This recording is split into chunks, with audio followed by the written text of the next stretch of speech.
খেয়াল করুন, রাত্র গভীর যখন হয়, মানুষ কেউ ঘুমোতে যাচ্ছে, কেউ খেতে বসেছে, কেউ তার পাপের আড্ডার দিকে চলে যাচ্ছে। আর আপনাকে আল্লাহ তাআলা পছন্দ করে একটা সময় আপনাকে দান করেছেন, বান্দা তুমি কোরআন শোনো। এর ফায়দা কি? হাদিস যদি সত্য হয়, কোন মানুষ যখন দিন শেখার জন্য, ইলমে দিন শেখার জন্য রাতের একটা অংশ ব্যয় করে, পুরো রাত নফল ইবাদতের সওয়াব তার আমলনামায় দেওয়া হবে। এজন্য আপনারা খুশি না বেজার? আরো জোরে বলেন না। শুধু তাই নয়, আজকের চিকিৎসা বিজ্ঞান বলছে মানুষ যদি কোরআন মনোযোগ সহকারে শোনে, তার স্ট্রেস হরমোন ৬৭% পর্যন্ত কমে যায়, যার দরুন মানুষের হৃদরোগ, হার্ট অ্যাটাক, রক্তের চাপ এটা আর হয় না। আমার বন্ধুগণ, এই জন্য যে কোরআন আপনি শুনতে বসেছেন, এই কোরআন সম্পর্কে আমার আপনার রব বলেন, ইন্নামাল মুমিনুনাল্লাযীনা ইযা যুকিরাল্লাহু ওয়াজিলাত কুলুবুহুম ওয়া ইযা তুলিয়াত আলাইহিম আয়াতুহু যাদাতুহুম ঈমানান ওয়া আলা রাব্বিহিম ইয়াতাওয়াক্কালুন। পড়ুন আল্লাহু আকবার। আল্লাহ মুমিনের পরিচয় দিতে গিয়ে পবিত্র কোরআনুল কারীমের সূরা আনফালের এই আয়াতের ভিতরে আল্লাহ বলল, যারা মুমিন হবে তাদের সামনে যখন আল্লাহর নাম নেওয়া হবে তখন তাদের ভিতরে কম্পন সৃষ্টি হবে, আর যখন কোরআন তাদের সামনে তেলাওয়াত হবে তখন তাদের ঈমান বৃদ্ধি পাবে, এমন আকারে ঈমান বৃদ্ধি পাবে যার দরুন আল্লাহ রাব্বুল আলামিন বলেন, বান্দা যখন কোরআন শুনবে, কোরআন শোনার দরুন যখন ঈমান বৃদ্ধি পাবে, সকল কিছুর জন্য ভরসা করবে কার উপর? আরো জোরে কোন, কার উপর? বান্দা আল্লাহর উপরে সকল কিছুর জন্য ভরসা করবে। আমার বন্ধু, এই আয়াতের ওয়াজিলাত কুলুবুহুম, বান্দা যখন আল্লাহর নাম শুনবে ভিতরে কম্পন তৈরি হবে। এই কম্পন তৈরি হলে মানুষের কি কি হয়, কি ধরনের কম্পন হয়, কিভাবে বুঝবো? এটা নিয়ে যখন আমি ব্যক্তিগতভাবে গবেষণায় ঢুকি, গবেষণা করতে গেছি, সেই সময় বিজ্ঞানের এই বিষয়গুলো আমি উপলব্ধি করতে পেরেছি।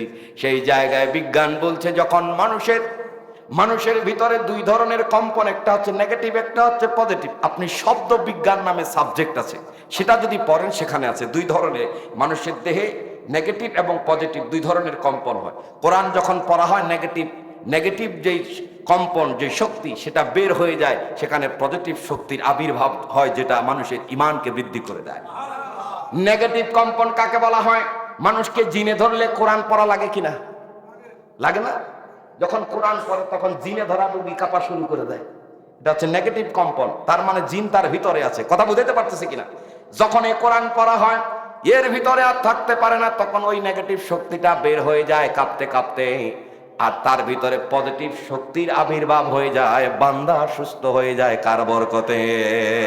এজন্য কোরআন যেখানে আমরা আছি, আরো ধরে কোন আমরা আছি, আমার বন্ধুগণ। তাহলে আপনাদের সামনে আমি পবিত্র কোরআনুল কারীমে যে আয়াত পড়েছি, ইয়া আইয়ুহাল্লাযীনা আমানু, ইয়া আইয়ুহাল্লাযীনা আমানু দুখুলু ফিস-সিলমি কাফা।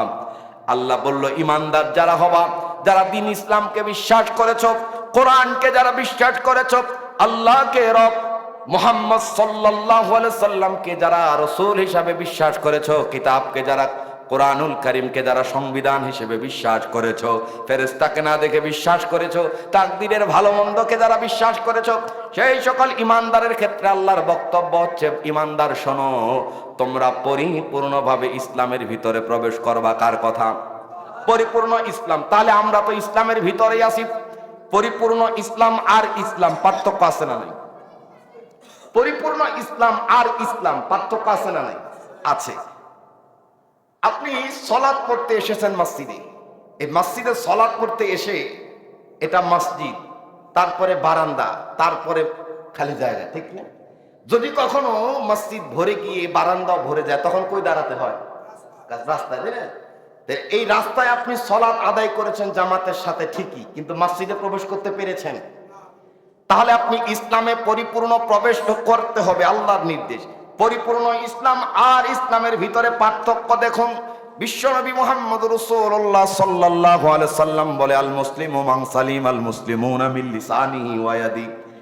তুমি ততক্ষণ পর্যন্ত পরিপূর্ণ মুসলমান হতে পারবে না যতক্ষণ পর্যন্ত তোমার হাত আর মুখ দ্বারা অপর কোন মুসলমান নিরাপদে থাকতে পারবে না। মুসলমান যদি আপনার হাত এবং মুখ দিয়ে নিরাপদ থাকে তাহলে আপনি প্রকৃত মুসলমান। সুবহানাল্লাহ পড়বেন না? তাহলে পরিপূর্ণ মুসলমান আর মুসলমানের পার্থক্য আছে কেমন? ধরুন আপনি নামাজ পড়ছেন, আপনার স্ত্রীকে নামাজ পড়ে না, স্ত্রীকে নামাজ পড়ার দরকার আছে না নাই? অথবা আপনি এবং আপনার স্ত্রী নামাজ পড়ছে, সন্তান নামাজ পড়ছে না, সন্তানের নামাজের দরকার আছে না নাই? বন্ধু, আপনি বিশ্বাস করুন আর না করুন, যেহেতু পারিবারিক মাহফিল, এজন্য শুরুতেই মেসেজটা দিয়ে দেই, পরিবার যদি ইমানদার হয়ে যায়, বাবা ইমানদার, মা ইমানদার, সন্তান সন্ততি যারা আছে তারা যদি সবাই ইমানদার হয়ে যায়, তাফসীরের কিতাবের ভিতরে ইবনে আব্বাস রাদিয়াল্লাহু তাআলা আনহুর বর্ণনা আছে। তিনি বলছেন, জান্নাতের ভিতরে যখন ইমানদার অভিভাবককে থাকার জায়গা দেওয়া হবে, ইমানদার অভিভাবক ভিতরে প্রবেশ করে দেখবে আমি একাই কেন, আমার সন্তান সন্ততি পরিবার কথায় যাদেরকে নিয়ে আমার 70 বছর 80 বছর 90 বছরের জিন্দেগি আমি পার করেছি, পরিবারের জন্য অভিভাবকের মহব্বত আছে না নাই? কম না বেশি? অনেক বেশি। তো ইমানদার অভিভাবক দেখবে আমি কেন একা, এখানে আমার পরিবার কোথায়? আল্লাহর কাছে বলা হবে, আল্লাহ আমি কেন একাই জান্নাতের ভিতরে, আমার পরিবার কোথায়? আল্লাহ বলবে, বান্দারে তুমি যেই আমলগুলো করেছো সেই আমলের বরকতে তোমাকে জান্নাতের ভিতরে দেওয়া হয়েছে, আর তোমার পরিবারে যারা ছিল তারা তেমন আমল করে নাই বিধায় তাদেরকে অন্য জায়গায় রাখা হয়েছে। বর্ণনা এসেছে ইমানদার অভিভাবক আল্লাহর কাছে বলবে, আল্লাহ দুনিয়ায় যখন আমি ছিলাম আমার পরিবারের জন্য তো আমি আমল করেছি, অতিরিক্ত নফল নামাজ পড়েছি, দান সাদকা করেছি, সম্পদের কুরবানি, আর্থিক কুরবানি, আমার জানের কুরবানি, সময়ের কুরবানি, বিভিন্নভাবে আমি আমার পরিবারের জন্য কাজ করেছি, সন্তানটাকে দ্বীনের পথে রেখেছি, মাদ্রাসায় রেখেছি, বিভিন্নভাবে আমি দ্বীন কায়েমের যে কাজ সেই কাজের সাথে সম্পৃক্ত রাখারও আমি চেষ্টা করেছি। তাহলে আজকে আমি কেন একাই জান্নাতের ভিতরে থাকব? আমি যে তাদের জন্য যেগুলো ওভার টাইম আমি করেছিলাম সেগুলোর বরকত কি আমি পাবো না? বর্ণনা এসেছে ইমানদার অভিভাবক যখন আল্লাহর সামনে এইভাবে করে আবেদন করবে, আল্লাহ ফেরেশতাকে বলবে, ফেরেশতারে তুমি ওই আমার বান্দার পরিবার যেখানে আছে তাদেরকে দেখো, যদি কিঞ্চিত আমলের ঘাটতিও থাকে ওই ইমানদার অভিভাবকের আবেদন মঞ্জুর করলাম, তাদেরকে একসাথে জান্নাতের ভিতরে থাকার সুযোগ করে দাও। জান্নাতে একা আমি যাব না তো ভাই, সবাইকে জান্নাতে দলে নিতে চাই। পরের না আমিন। সলাতে আসো যদি প্রতি আজানে, মনে রেখো এলে তুমি ফুল বাগানে। ঠিক কিনা? যে বাগে রহম ঝরে হয় রোশনায়, শুধু তাই শুধু তাই আহা শুধু তাই, তোমাকেও জান্নাতে দলে নিতে চায়। আল্লাহ কবুল করুন। আরো জোরে বলেন। তাহলে পরিপূর্ণ ইসলামের ভিতরে ঢুকতে হবে। নিজে বাঁচলে বাপের নাম নয়, সবাইকে নিয়ে বাঁচলে হলো বেটাগিরি। ঠিক না? গ্রামে গঞ্জে স্লোগান দেয়, নিজে বাঁচলে বাপের নাম। কোরআন বিরোধী স্লোগান বলে এটাকে, কারণ কোরআন বলছে কু আনফুসাকুম ওয়া আহলিকুম নারা, তুমি বাঁচো পরিবারকে বাঁচাও। তাহলে নিজে বাঁচলে বাপের নাম বলে যারা কোরআন বিরোধী স্লোগান দেয় তারা। নিজে বাঁচা নয়, নিজে তো বাঁচবই, পরিবার তো বাঁচবেই, 10 পরিবার বাঁচবে, সমাজ বাঁচবে, রাষ্ট্রকে বাঁচানো আপনার দায়িত্ব। ঠিক কিনা? কথা কি বোঝা যাচ্ছে? আমরা আলোচনার গভীরের দিকে ঢুকবো একটু, খালি আমার আলোচনার ধারাবাহিক, আপনি খুব মনোযোগ দিয়ে শুনতে হবে, তাহলে আপনি বুঝতে পারবেন। তাহলে ইমানদার অভিভাবকের কাজ হচ্ছে ইসলামে পরিপূর্ণভাবে ঢুকতে হবে। তার মানে হচ্ছে আপনিও ইসলাম মানছেন, স্ত্রীও মানছে, সন্তান যারা আছে তারাও মানছে। আবার যদি আপনি বুঝতে চান পরিপূর্ণ ইসলামে প্রবেশের মানে কি, নামাজ পড়ছি ইসলাম, রোজা রাখছি ইসলাম, যাকাত আদায় করছি ইসলাম, আমি হজ করছি ইসলাম, আমার সমাজ ব্যবস্থার ইসলাম দরকার আছে না নাই? আরো জোরে কয় না? সমাজ ব্যবস্থা ইসলাম যেমন দরকার, বলুন তো বাংলাদেশের সর্বোচ্চ পর্যায়ে রাষ্ট্রের ভিতরে যেই বিশাল যেই জায়গা যেখান থেকে সিদ্ধান্ত পাশ করা হয় সেটার নাম কি?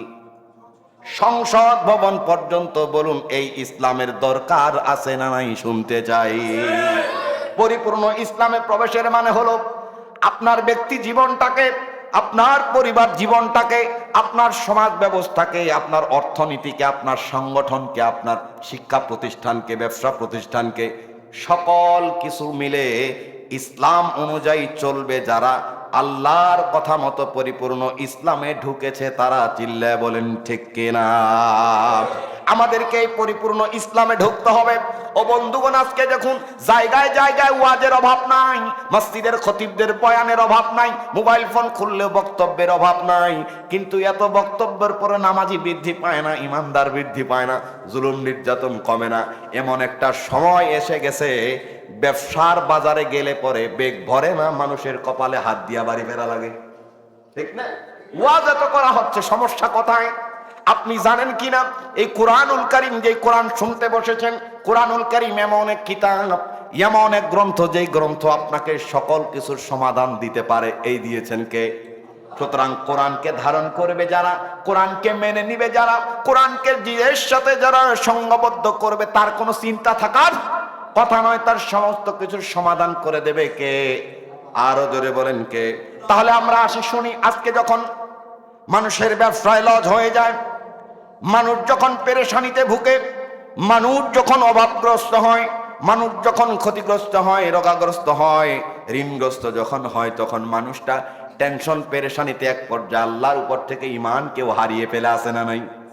আল্লাহ আমাকে আর দেখে না, আর আমাকে দেখে না। এক সপ্তাহ নামাজ পড়লাম, 2 বছর ধরে নামাজ পড়ি, আমার এত ক্ষতি, আমি আর নামাজই পড়বো না, আছে না নাই? আছে না? তার খেয়াল হচ্ছে নামাজ যেহেতু আমি পড়ি, তাহলে আল্লাহ আমাকে দেখবে না কেন? নামাজ পড়ার পরেও যেহেতু আমার উপরে এমনই হয়, আমার ব্যবসায় লাভ নাই, আমি খালি রোগ, আমার খালি শোক, আমার সন্তান অসুস্থ হয়, তার মানে আল্লাহ আমাকে দেখে না, আমিও আল্লাহ দেখবো না, আমি নামাজে পড়বো না আজকে থেকে, আছে না? আছে। আমার বন্ধুগণ, বিষয়টা এমন নয়। আমরা যখন অভাবগ্রস্ত হয়ে যাই তখন কার উপরে ভরসা রাখতে হবে? অভাবগ্রস্ত যখন হই কার উপর রাখতে হবে? আল্লাহ রাব্বুল আলামিন এই আয়াতের ভিতরে আপনাকে আর আমাকে উদ্দেশ্য করে যে কথাটা বলছে, ওয়া মাইয়াত্তাকিল্লাহা ইয়াজআল লাহু মাখরাজা। পড়ুন আল্লাহু আকবার। আল্লাহ বলল, বান্দারে, যদি তুমি আমি আল্লাহকে ভয় করে চলো, তাহলে তোমার যত সব বিপদ আছে সেই বিপদগুলো থেকে, টেনশন পেরেশানি থেকে বের হওয়ার মতো রাস্তা আমি আল্লাহর পক্ষ থেকে তোমাকে বলে দেব। শুধু তাই নয়, 3 নম্বর আয়াতে গিয়ে আল্লাহ রাব্বুল আলামিন বললেন, ওয়া ইয়ারযুকুহু মিন হাইসু লা ইয়াহতাসিবু ওয়া মান ইয়াতাওয়াক্কাল আলাল্লাহি ফাহুয়া হাসবু। বলুন আল্লাহু আকবার। আল্লাহ রাব্বুল আলামিন বললেন, শুধু তাই নয়, বিপদগ্রস্ত হলে আমি তো তাকে রাস্তা বলেই দেব বিপদ থেকে বের হওয়ার মতো। যদি বান্দা সকল কিছুতে আমার উপরে ভরসা করে, আমাকে ভয় করে, ওই বান্দার জন্য এমন জায়গা থেকে রিজিকের ব্যবস্থা করব কোনোদিন সেখানে সে কল্পনাও করতে পারে নাই, কল্পনা করতে পারে নাই। এজন্য আল্লাহ আয়াতের শেষের দিকে বললেন, ওয়া মাইয়াতাওয়াক্কাল আলাল্লাহি ফাহুয়া হাসবু। আর যে বান্দার সকল কিছুর জন্য আমি আল্লাহর উপরে ভরসা করবে, তার জন্য আমি আল্লাহ যথেষ্ট হয়ে যাবে, আর কোনো কিছুর দরকার হবে না। এই জন্য আমাদেরকে সকল কিছুর জন্য ভরসা এবং আস্থা রাখতে হবে কার উপরে? ও মুসলমান, আওয়াজ আর উঁচু করে বলতে হবে, কার উপর? আল্লাহর উপর থেকে ঈমান আমরা কমাবো না, আল্লাহর উপর থেকে বিশ্বাস এবং আস্থাকে আমরা কমাবো না। সকল কিছু যেখানে আল্লাহ, কথা কয় না, সকল কিছু যেখানে আল্লাহ, আল্লাহ যেখানে সকল কিছু। আল্লাহ রাব্বুল আলামিন পবিত্র কোরআনুল কারীমে এই কথার জন্য আল্লাহর এক সূরার ভিতরে আল্লাহ বললেন, ওয়ালাকাদ খালাকনাল ইনসানা ওয়া না'লামু মা তুওয়াসবিসু বিহি নাফসু ওয়া নাহনু আকরাবু ইলাইহি মিন হাবলিল ওয়ারিদ।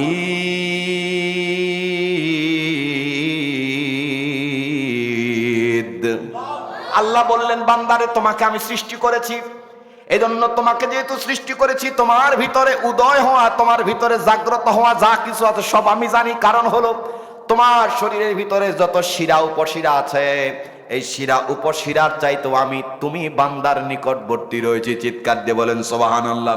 আজকের চিকিৎসা বিজ্ঞান বলছে, এই আয়াতের ব্যাখ্যা করতে গিয়া, এই আয়াতের ব্যাখ্যা স্টাডি করতে গিয়া আমি ডাক্তার চিকিৎসা বিজ্ঞানের যে বিষয়টাকে নোট করে রেখেছিলাম, সেখানে চিকিৎসা বিজ্ঞান বলছে একটা মানুষের দেহের ভিতরে দুই ধরনের শিরা উপশিরা থাকে। একটা মানুষের হৃৎপিণ্ড থেকে শুরু করে সমস্ত শরীরে বিচরণ করা, এখানে এক ধরনের রক্ত প্রবাহিত হয়। আরেকটা শিরা উপশিরা মানুষের কলিজা থেকে শুরু করে সমস্ত শরীরে বিচরণ করা, এখানে আরেক ধরনের রক্তের প্রবাহিত হয়। ডাক্তার বলছে যখন এই দুই ধরনের শিরা উপশিরার কোনো একটা লাইনকে কর্তন করে দেওয়া হয়, কেটে দেওয়া হয়, অথবা অ্যাক্সিডেন্ট হওয়ার পরে এই শিরা উপশিরার কোনো একটা লাইন কেটে যায়, ছুটে যায়, তবেই ওই মানুষটা মৃত্যুর সম্মুখীন হয়ে যায়। মানুষটাকে আর বাঁচানো যায় না যদি না আল্লাহ চায়। এটা হলো চিকিৎসা বিজ্ঞানের কথা। তাহলে আপনাকে আমি বোঝানোর জন্য যে বিষয়টা এনেছিলাম, চিকিৎসা বিজ্ঞান যদি বলে মানব দেহের ভিতরে শিরা উপশিরা গুলোকে কেটে দিলে মানুষ মারা যাবে, তাহলে শরীরের ভিতরে সবচাইতে কাছাকাছি জিনিস হচ্ছে মানুষের শিরা উপশিরা, যেটা থাকলে বেঁচে আছি, না থাকলে। আল্লাহ রাব্বুল আলামিন বলে বান্দার শিরা উপশিরা তার যত কাছে, আমি আল্লাহ বান্দার তার চাইতে আরো কাছে। বলেন না আল্লাহু আকবার। যেই আল্লাহ বান্দার শিরা উপশিরার চাইতেও কাছে থাকে, সেই বান্দার ইমানের দিকে ঘাটতি তো থাকারই প্রশ্ন আসে না। সার্বক্ষণিক আপনি গোপনে করেন আর প্রকাশ্যে করেন, বলেন আর না বলেন, অন্তরে রাখেন আর জাগ্রত অবস্থায় বলেন, ঘুমন্ত অবস্থায় বলেন, পানির নিচে, পানির উপরে, গর্তের ভিতরে, গর্তের উপরে, গাছের উপর, গাছের নিচে, পাঁচতলা, নিচতলা, যেখান থেকে যা বলা হবে, যা ভাবা হবে, সর্বপ্রথম খবর হয়ে যায় কার কাছে? এজন্য আল্লাহর উপরে বিশ্বাস আমরা কম রাখবো না বেশি রাখবো? কিন্তু মানুষ এখন আস্থা কম রাখে। বিপদে পড়ছে 3 সপ্তাহ পার, আল্লাহকে বাদ চলে গেছে বাবার দরবার, গরু দেব, ছাগল দেব, ঠিক না? লাগলে 3টা সেজদাও দিয়ে দেবো। ইমান আছে? কথা কয় না। কঠিন সে রোজ হাসরে বলবে মানুষ আল্লাহর ধারে, কঠিন সে রোজ হাসরে বলবে মানুষ আল্লাহর ধারে, শয়তানেরই পাল্লায় পড়ে করেছিলাম শয়তানি, শয়তানে আসিয়া কইব আমার কেউ দেখছ তনি। মানুষ আজকে শয়তানের প্ররোচনায়, শয়তানের ধোকায় ইমানকে কোন দিক দিয়ে হারায় কেউ টের পায় না। মানুষ মনে করে আমার তো ইমান আছে, আমার বাপ মুসলমান, আমার মা মুসলমান, আমার মা নামাজ পড়ে, আমার বাপ নামাজ পড়ে, আমার সবাই নামাজ পড়ে, আমি তো ইমানদারি, আমি তো মুসলমানই। বিষয়টা এমন নয়। একজন ডাক্তারের সন্তান যদি মনে করে আমার বাপ ডাক্তার, আমিও ডাক্তার, মেনে নেবেন? মেনে নেবেন? বাপ ইঞ্জিনিয়ার, সন্তান যদি দাবি করে আমিও ইঞ্জিনিয়ার, মেনে নেবেন? ইঞ্জিনিয়ার হতে গেলে পড়তে হয়, ডাক্তার হতে গেলে পড়তে হয়, তারপরে, ঠিক কিনা? ঠিক মুসলমান বাপ হলেই আমি হয়ে আছি, ইমানদার বাপ হলে আমি ইমান হয়ে আছি ইমানদার না। ইমানদার হতে গেলে ইমান আনতে হয়, মুসলমান হতে গেলে ইসলামের সমস্ত কর্মকাণ্ড মেনে নিতে হয়, পালন করতে হয়, তবেই মুসলমান হওয়া যায়। চিৎকার দিয়ে বলতে হবে ঠিক কিনা মুসলমান? আমার বন্ধুগণ আছেন তো? ঠিক আছে তো আমার বন্ধুগণ? তাহলে আমরা অভাব হোক, অনাটন হোক, সমস্ত কিছুর জন্য আল্লাহর উপরে আমরা বিশ্বাস স্থাপন করব। আপনাকে যদি আমি উদাহরণ দেই সহজভাবে বোঝানোর জন্য, যেহেতু সাধারণ মানুষ এখানে আছে, আপনি আমার দিকে তাকায় থাকেন। আয়াতের ব্যাখ্যার দিক দিয়া একটা বর্ণনা এসেছে, ইব্রাহিম ইবনে আদহাম মরুভূমি দিয়ে যাচ্ছে, যাওয়ার কালে দেখে একটা কাক, যেই কাক আমাদের গ্রামে গঞ্জে দেখা যায়, কাক সাবান নিয়ে যায়, আছে না এরকম? ইতিহাসকে দেখছেন কিনা? আপনি সাবান গোসলের পরে শুকাইতে দেবেন, দেখবেন সাবান নাই। এটা কেউ চুরি করে না, এটা কাক নিয়ে যায়, মনে করে এটা তার খাবার, অথচ সে খেতে পারে না। একটা পর্যায়ে দেখবেন কোনো না কোনো বিলে ঝিলে ফালা দিয়ে গেছে, ঠিক না বিষয়টা? তো এই কাক খাবার মুখে নিয়ে, ঠোঁটের ভিতরে নিয়ে কোথায় যেন উড়ে যাচ্ছে। ইব্রাহিম ইবনে আদহাম তাকিয়ে আছে, কিরে কাক না খেয়ে ঠোঁটে খাবার নিয়ে কোথায় যায়? বুজুর্গ মানুষ চিন্তা করছে এটা আমাকে দেখতে হয়, দেখার জন্য অপেক্ষা করছে। খুব বেশি দূরে নয়, ইব্রাহিম ইবনে আদহাম রহমতুল্লাহি আলাইহি বলেন, আমি তাকায় আছি, কাকটা ঠোঁটের ভিতরে খাবার নিয়ে বেশি দূর নয়, আমার পাশে একটা জায়গা বিচরণ করলো। যেই জায়গায় বিচরণ করেছে সেই জায়গায় একটা গর্ত ছিল, গর্তের ভিতরে একটা সাপ ছিল, যে সাপটা অন্ধ ছিল, অসুস্থ, বধির, শুনতেও পায় না, দেখতেও পারে না। আছে না নাই এমন? মানুষের ভিতরে যেমন থাকে পশু পাখিরও থাকে। তিনি বলছে এই সাপটা দেখতেও পারে না, শুনতেও পারে না, খাবারের তো দরকার আছে, সে তো প্রাণী, তার তো জীবন আছে, আছে কিনা? তো কাক তার ঠোঁটে খাবার নিয়ে সেখানে ঠোঁটটা ঢুকিয়ে দিল, আর অন্ধ ওই অসুস্থ সাপটা সেটাকে খেয়ে নিল। সুবহানাল্লাহ পড়ে। ইব্রাহিম ইবনে আদহাম বলে, আমি তাকিয়ে তাকিয়ে যখন দৃশ্যটা দেখলাম, দেখার পরে আমি বুঝতে পারলাম অন্ধ অসুস্থ একটা সাপ গর্তের ভিতর থেকে বের হতে পারে না, সেখানেই থাকতে হয়, বাহিরের কোনো কিছু কোনো জায়গায় তার বিচরণের সুযোগ নেই। সে বলল যে আমি বুঝতে পারলাম এমন একটা প্রাণীর রিজিক তো দরকার আছে, খাবার দরকার আছে, তার খাবারের যোগান দেওয়ার জন্য, তার রিজিকের যোগান দেওয়ার জন্য, তার পেট ভরার জন্য, তার যা দরকার সেই প্রয়োজন পূরণের জন্য আল্লাহ রাব্বুল আলামিন মাধ্যম হিসেবে ওই কাককে তার কাছে পাঠিয়েছে। চিৎকার দিয়ে বলেন সুবহানাল্লাহ। এজন্য আল্লাহর পক্ষ থেকে বান্দার রিজিকের কোনো পেরেশানি হওয়ার কথা নয়।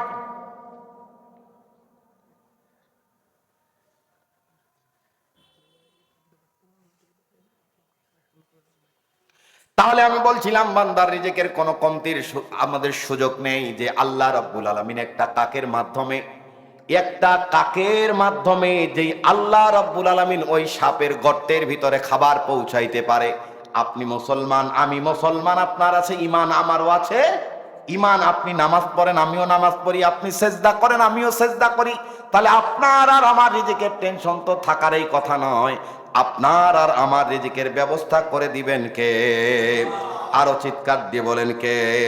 লা ইলাহা, ও লা ইলাহা, লা ইলাহা ইল্লাল্লাহু মুহাম্মাদুর রাসূলুল্লাহ। তাহলে আপনার আর আমার রিজিক এটা কার পক্ষ থেকে আসে?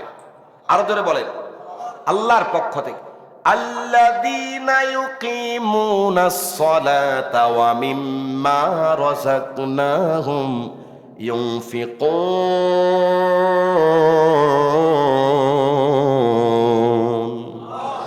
আল্লাহ এখানে মুমিনের পরিচয় দিতে গিয়ে বললেন, মুমিনরা কি করে? নামাজ কায়েম করে আর আল্লাহর দেওয়া রিজিক থেকে ব্যয় করে। সুবহানাল্লাহ পড়বেন না? আল্লাহর দেওয়া রিজিক থেকে ব্যয় করে। আমার বন্ধুগণ, আজকের যত আমরা গবেষণা চালাই, কোরআন হাদিস, ইসলামের ইতিহাস, বিভিন্ন মনীষীর জীবনী, সবগুলো তালাশ করে দেখা গেছে মানুষ যত বিপদগ্রস্ত হয়েছে আর এই বিপদ থেকে উদ্ধার হয়েছে, যত ঘটনা আছে সমস্ত ঘটনাগুলো অ্যানালাইসিস করে দেখা গেছে যেই মানুষটা যত বেশি দান করেছে সে তত বেশি বিপদ থেকে উদ্ধার হয়েছে। আর চিৎকার দিয়ে বলেন সুবহানাল্লাহ। এই জন্য আমাদের দানের দিক দিয়ে অগ্রসর হতে হবে। আমি বলেছিলাম ইসলামের ভিতরে পরিপূর্ণ প্রবেশ করতে হবে। ইসলামের ভিতরে পরিপূর্ণ প্রবেশের মানে এটাও একটা, ইসলামকে সহযোগিতা না করলে ইসলাম টিকে থাকা কষ্টকর হয়ে যাবে। ইহুদি খ্রিস্টানরা বিভিন্ন এজেন্ডাকে জায়গায় জায়গায়, এমনকি বাংলাদেশেও ইহুদি খ্রিস্টানদের এজেন্ডা আছে না নাই? আপনি খেয়াল করুন, এক সময় মক্তব ছিল সকালবেলা ফজরের পর, এখন মক্তব উঠে যাচ্ছে, কিন্টার গার্ডেন শুরু হয়ে গেছে, যেখানে গেলে অতে অজগর পড়ায়, শরিয়াতে আম পড়ায়, সব মিশা কথা। ওই হাটিমা টিম টিম মাঠে পারে ডিম, খাড়া দুইটা সিং, ঘোড়া কোনোদিন ডিম পারে, সব মিশা কথা ঢুকায় দিছে। সব এগুলো ইহুদি খ্রিস্টানদের এজেন্ডা। যদি বলতে চান হুজুর এগুলোর কারণ কি, উদ্দেশ্য কি? কারণ এবং উদ্দেশ্য হচ্ছে যুগের পর যুগ ধরে মুসলমানদের ঈমানকে হরণ করার জন্য, মুসলিম পরিবারের সন্তানদেরকে অমুসলিমে পরিণত করার জন্যই এদের এই এজেন্ডাগুলো চলছে। এজন্য আমার বন্ধুগণ, তাদের এজেন্ডা হবে যত বেশি, আমাদের ইসলামের সহযোগিতা বাড়াতে হবে তত। আমরা যারা এসেছি এই মাহফিলগুলোকে দিন ইসলামের মাধ্যম হিসেবে মেনে নিতে হবে। যেমন করে ইহুদি খ্রিস্টানরা বিভিন্ন এজেন্ডাকে চালু করে রেখেছে, বিভিন্নভাবে মুসলমানদের ঈমান হরণ করার জন্য জায়গায় জায়গায় কত সার্ভিস তারা রেখেছে, আর আমাদের মুসলমানদের ঈমানকে ঠিক রাখার জন্য, ইসলামকে রিসার্চ করার জন্য, ইসলামকে সমস্ত জায়গায় সেট আপ করার জন্য, ইসলামকে অ্যানালাইসিসের পর্যায়ে নিয়ে যাওয়ার জন্য ইসলামের ক্ষেত্রে সকলের সহযোগিতা খুবই প্রয়োজন। আমার বন্ধুগণ, যখনই যেখানে ডাক আসবে বলুন তো এই